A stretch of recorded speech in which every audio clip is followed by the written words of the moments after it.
Hi, my name is Nikki Flynn, and this is EDL 901, my case study for Module 8. So, a summary of events of exactly what happened is I'm located in a small suburban school district. I have one elementary school, one middle school, and one high school. They don't tell you about enrollment, but quite a bit of community involvement with future direction of the technology. What is going on? So it has become my responsibility to increase the capacity for integrating technology in the district in the same lines of keeping costs low for the district funds. I also would like to increase administrative presence on social media, and then I need to put together a plan that is supported by all stakeholders to accomplish this. So who's involved? Myself, the superintendent of schools. I have an administrative team of 3 principals, one at each building. Students obviously are involved, staff and teachers. The PTA president has reached out to me, and then parents and community involvement. When's this going to happen? I would like to implement this technology usage plan in the next year, and this is including what I'm really pushing towards is a BYOD policy for next year. Any legal and ethical issues? I question whether it is ethical to require parents to bring a BYOD device. It's one thing to tell them to bring a stack of pencils. It's another to tell them to bring an actual technology device that could cost lots and lots of money. Also, the BYOD, we're talking about allowing teachers to bring their own device. And if there's any, or do we require them to do that? Are we going to include that in their pay?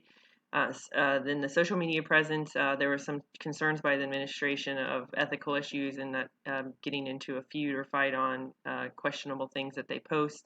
That was some administrative concerns. And then meeting the filter requirements set by E-rate and data safety with BYOD. Just people bringing in devices, is that going to compromise our infrastructure?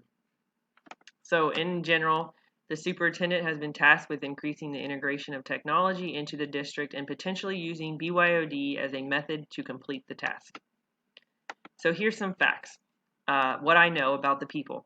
The superintendent wants to increase technology in the district. The teachers are given the opportunity potentially for BYOD. Administrators are concerned with social media presence. Students have the opportunity for BYOD.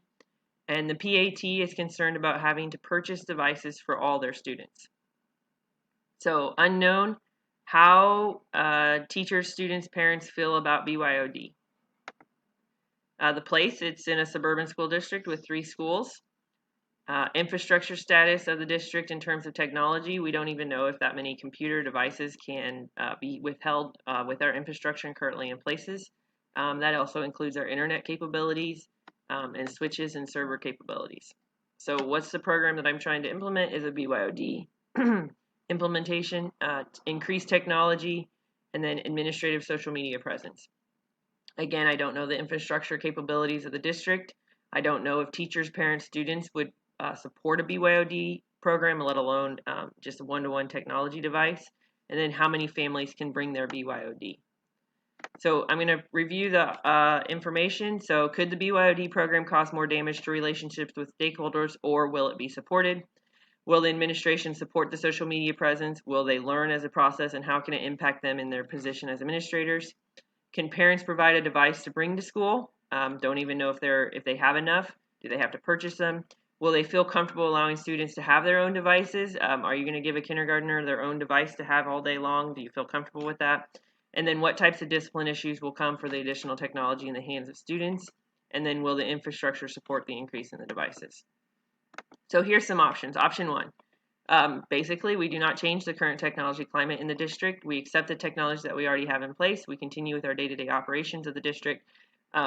Really just don't change anything.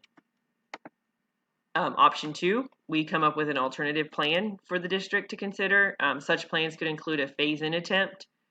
We do so many grades each year until everyone becomes one-to-one.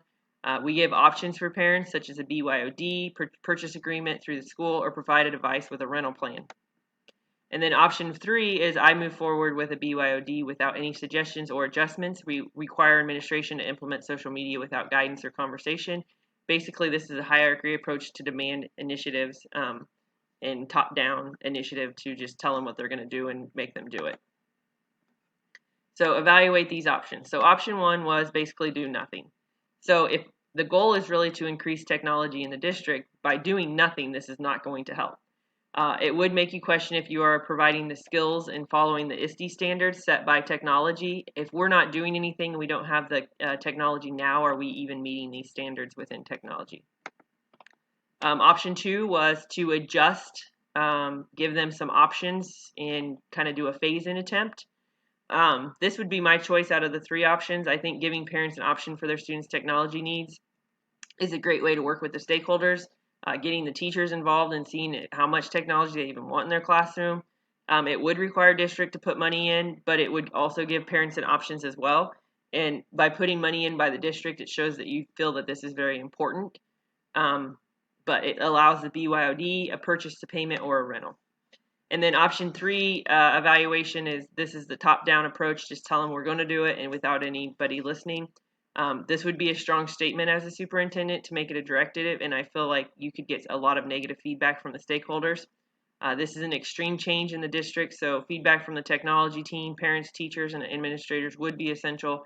And if you're not asking for that, this could definitely be damaging to you as a superintendent, and it would not build good building rapport or stakeholder rapport. So my best option that I would choose is option 2, and this is basically have several different initiatives that we could do. So this option seems like the best fit in terms of giving the most options for the parents and students. What fits best for them. It also shows buy-in from the district by investing in technology and not putting it all back on the parents. It gives several different options in terms of technology, and it also shows the importance by the district putting money in as well. So this is what I would do. Step 1, I would develop a technology committee to come up with a plan on how to implement a computer opportunity for the students. What would be our goals? Who needs those computers first? Maybe create that phase-in attempt. We would meet as a committee to come up with several options that would best fit our district goals. And then I would present those options to, well, the next step, I would also talk to the administrative team to come up with solutions to better accommodate our social media needs. This is kind of basically 2 different problems that we had in the case. And I would give them trainings for administrators. The step in moving forward with this would be to present them with a plan to the parents. And to do that, I would have like an information night. Not telling them we're going to do it. We just need to get feedback from them. And then I'd also present it to the school board and let them see our several plans.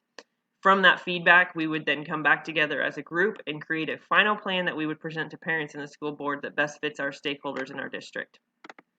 In conclusion, though implementing additional technology is a great idea and a need for students and teachers, technology just seems to be what the world is going to, so teaching kids how to use it is critical.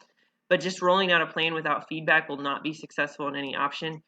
This is quite an undertaking, and it's going to take a lot to accomplish, and it's very important that as stakeholders that they have buy-in to it. So it's critical that we have a well-written plan with their feedback and support, and then go from there in implementing this additional technology.